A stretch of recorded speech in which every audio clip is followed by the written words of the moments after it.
Natural disasters can strike at a moment's notice. For us living in California at this moment in time, obviously we're witnessing the worst fire, the worst natural disaster probably the state I've ever seen since I've been living here at least. Now we're dealing with the aftermath. The fire's still going on as I shoot this video. There's clients, there's friends, there's people we know, there's loved ones that have lost their homes, there's people that have lost their lives, there's people that have lost everything that they're never going to get back, the family photos, their favorite clothes, maybe their favorite books, their favorite things in life that are irreplaceable. And I want to kind of go through is what is going on in the insurance industry, what impacts we think are going to happen, but also I want to end the video with what are some of the tactical things that you need to do. So if you're watching this video, like a lot of us that got shocked and alarmed, and everybody's going to be like, I need to call my insurance agent. I need to ask about my homeowner's insurance policy, my auto insurance policy. What if I own a business? What if I own the business building? What if I own the building that the business runs out of? What about the stuff that's in my house? What if I have paint, jewelry? All these people literally ran from their house and lost everything. I'm hearing stories of people that, hey, I was given a book, I was given this, I was given that by my grandparents. I mean, I lost all my family photos. Like, there's things that you cannot even replace. You can't go back and find those photos from, 20, 30, 40, 50 years ago because they're not on your cell phone. They weren't stored in your computer. So many people right now in California are in shock. But all of us around the country are also we're in shock because we're like, what if this happened to us? Would we be covered? Would we be screwed?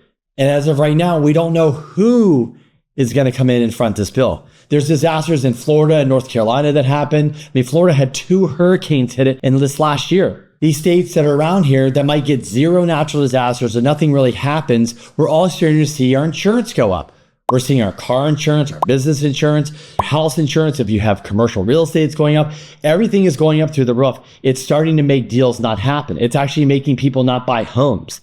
And now you're in these impact zones. You're like, how are we going to recover? Places like Florida, places like North Carolina, places like LA now, how are we going to recover? Are we going to be able to build? Are we going to be able to get permits to build these homes? Who's going to want to build there and live there? What if this happens again? How can we prevent this? Who is this to blame? Is this just the new world we live in? And obviously, folks, if we go back in history, I'm not a history buff. I'm sure we can go back through the times and realize there's been tons of natural disasters. Some people have been prepared for it and some not. The difference from a fire or earthquake is that a fire or earthquake, it can happen like this. You're running out of your house. But if it's a hurricane, they get a week's notice. They can remove their cars, right? They can board up their houses. They can prepare. They can take things out of their house. They can evacuate. And at this pivotal point, is this going to be something that is going to change it? And I remember I lived in Miami growing up, and we just moved. And a month later, Hurricane Andrew came through. My parents did not sell their house. It was a disaster. Even though I don't really remember because I was young, I do remember when I came back to visit Miami. Everything changed. The streets that you would drive down and recognize, this building, that structure, that tree, it was gone. It was, it was almost unrecognizable. People lost their homes. Everything was flooded. The surge, it was one of the worst disasters ever in the U.S. history. How did they recover from it? Obviously, Florida had to get smarter. They had to get wiser. Insurance companies had to say, do we want to stay? Are we going to get out? People had to rebuild homes in a way that they could take an impact of a certain storm. People had to say, hey, when a hurricane comes and we tell you to get out or prepare better, you really need to prepare because the damage is real. These storms are real. Destruction is real. I'm noticing a common thing. The theme is that, hey, when you have the hurricanes in Florida or North Carolina, when you have them maybe go through other states, when you have tornadoes, when you have earthquakes, when you have floods, when you have fires, this is all damaging. And basically at the end of the day, we all start to realize you might be living in a state where you're like, wait a second, we haven't had a natural disaster here ever that I've lived here. I've lived here 40 years. Why is my homeowner insurance going up? Because it's kind of like the movie The White Squall where we go one, we go all. Yeah, this is going to impact us all. The cost of insurance for us all is going to go up. And then there's insurance companies that want to get out. I'm listening to, and obviously this isn't news. This has been going on here in California, I hear, for 10 years, where basically the insurance companies need to charge more because they are losing money. I listened to an interview by the CEO of the USA. He said, hey, look, we want to basically insure our military members there in California. We don't even make money on insuring housing. Think about it, folks. If you're a business owner, you're watching this, you have a business and you run a business, you're like, we don't make money. Why would you stay in that business? And they do it because they want to support the military. They don't want to look like a-holes or scumbags or terrible people. But everybody's getting to the point where like, hey, we cannot keep running a business where we're negative. We cannot keep running a business where we just get hammered by a place like California where we can't raise insurance. I'm sure they're dealing with the same thing in other states. What can we do as homeowners? What can we do as states? Obviously, the state level, or were we totally prepared for these fires? Were we? I don't know. The facts haven't come out. We don't really know if it's true or not. But what can we do at our own level in our house? If we own homes, if we own investment properties, if we own commercial properties, if we own a business property, if we own a business, what about our autos, our cars? What about the art that you pay for? What about that book that your grandparent gave you? What about all those pictures that are in your room that are irreplaceable, that they were from a camera that, you went and got the photos developed, that's not on your phone, that's not stored in your computer? What about all that stuff?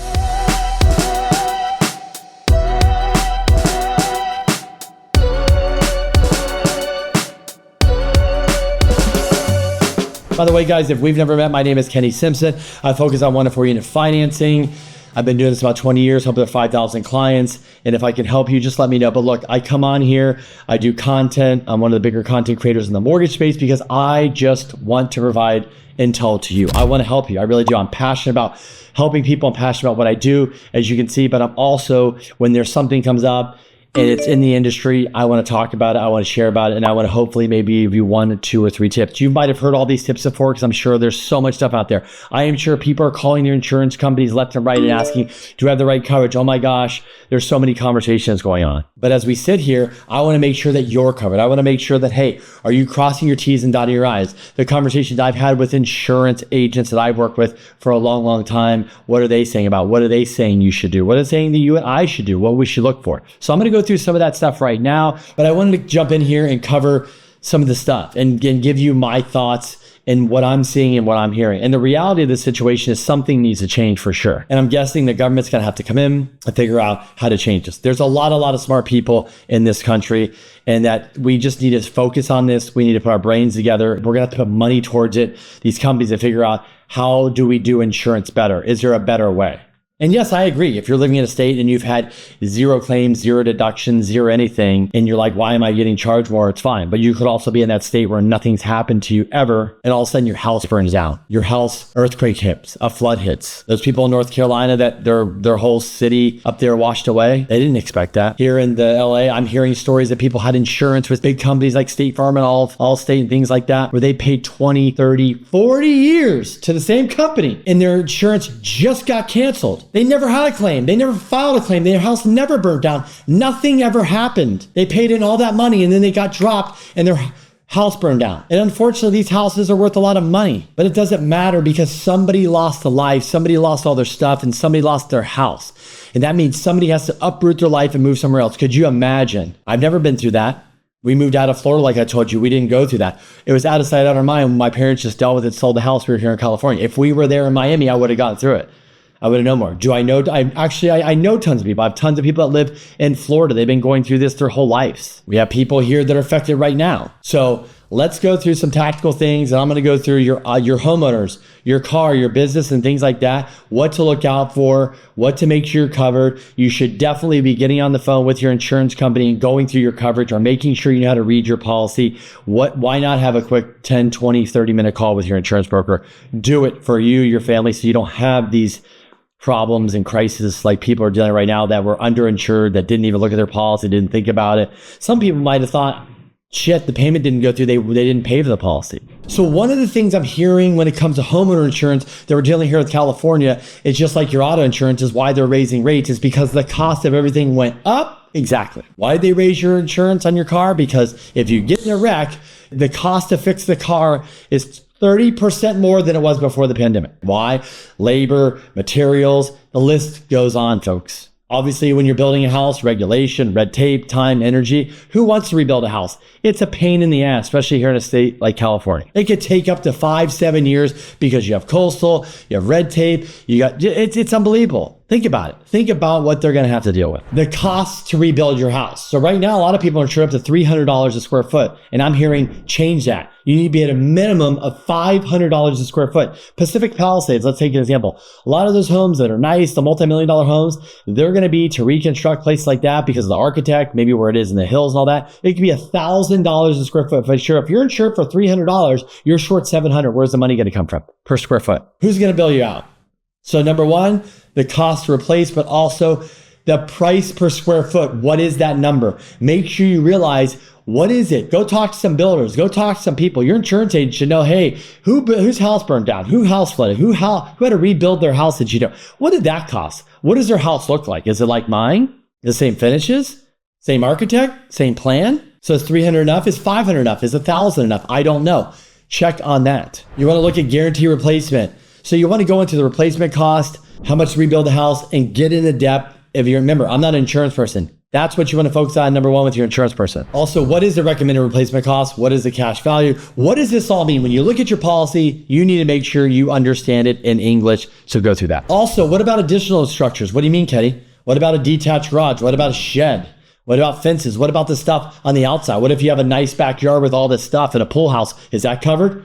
I don't know. You got to ask your insurance company. So you need to literally say, hey, here's a video of all the stuff in my house. You know, an insurance agent had a great idea. She said, Kenny, you should go through your house and literally take a video of everything in your house, like your junk drawers, your garage junk drawers, your clothes, your backyard, your storage, everything, and save it and send it to your insurance agent. Say, hey, I want you to keep this. So if my house burns down, here's all my stuff, my junk drawers, my sock drawers, my clothes, my garage crap that you don't even know I have, all of it. Here it is. Yeah, if you want to get really anal and you want to be overly anal, make a list. Spend a couple hours, make the list, type it up, and you have it. How many people are going to do that? Pretty minimal. But if you have a video to walk around and do that, that could literally take you 10, 15 minutes to do on your house, right? Depending on the size of your house. Also, you want to ask them, what is the loss of use? That means, what is that right now in LA fires? It's like, what is covering, like right now when you got to go stay at a hotel and you got to buy clothes and food and all this stuff, you got to rent a car because your yard burned down. What is the loss of use, right? What is that coverage? Are you getting covered right now when you need the money? Is that coming into effect? Are you going to get reimbursed for all this? So that's why you want to save if your house did burn down or you're watching this and you went through some natural disaster, you want to save from that point when you got out of your house, all your receipts on everything, save them because you don't know what you're going to get reimbursed for or not. The next thing a lot of people don't think about is their business. Do you own the building? Do you have a business, right? What about the losses there? What happens there? How does that work? So number one, you have property coverage. Obviously, that protects the buildings, that protects the assets in the building, equipment, inventory, things like that. You want to make sure you go through the policy, right? Business interruption coverage. Have you heard of that? That means if your business burnt down and you need a physical location, maybe it's a retail location of something, and you can make zero money, the business interruption means there's some money coming to you so you can live. So I don't know. Like I said, I'm not an insurance agent. These are the things you need to ask your insurance. You need to see what that coverage is like. Is that enough money for you to survive? Is that enough money? Or do you think it's for you? Does it help your employees? I don't know. That's something you need to check, dive in deep. You know your bills, you know your monthly nut. How do you coverage that? You got to think about that. What about liability protection if you're a business owner? Even if you're a homeowner. That's why a lot of people have umbrella policies. Ask about umbrella policies. How do they work? Go through it. Ask your insurance agent, say, hey, look, what am I missing? What do you think I should do? What should I not do? What is important here, right? These are all the things that you need to know. These are the things that we need to find out. So what is important? That's why you can ask umbrella policies. What are other clients doing? What are people that you think are really responsible that do it right, that don't cut corners, that don't cut pennies, that maybe say, wow, they're overinsured. What does an overinsured person look like, right? Ask these questions. Dig in deep. So liability, somebody comes in your property, they slip, they fall, sexual harassment, any of that stuff. Are you covered? I don't know. You got to ask your insurance company. Auto insurance, right? Obviously, you want to have collision coverage. You want to have uninsured cover for the other people. I even know this stuff, right?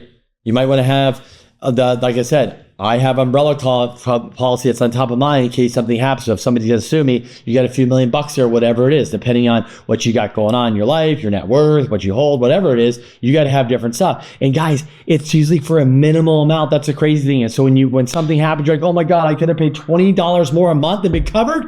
I just never made the call. I just never thought about calling somebody or spending the time. This is the time now when there's alarming and wake up, go look at your shit.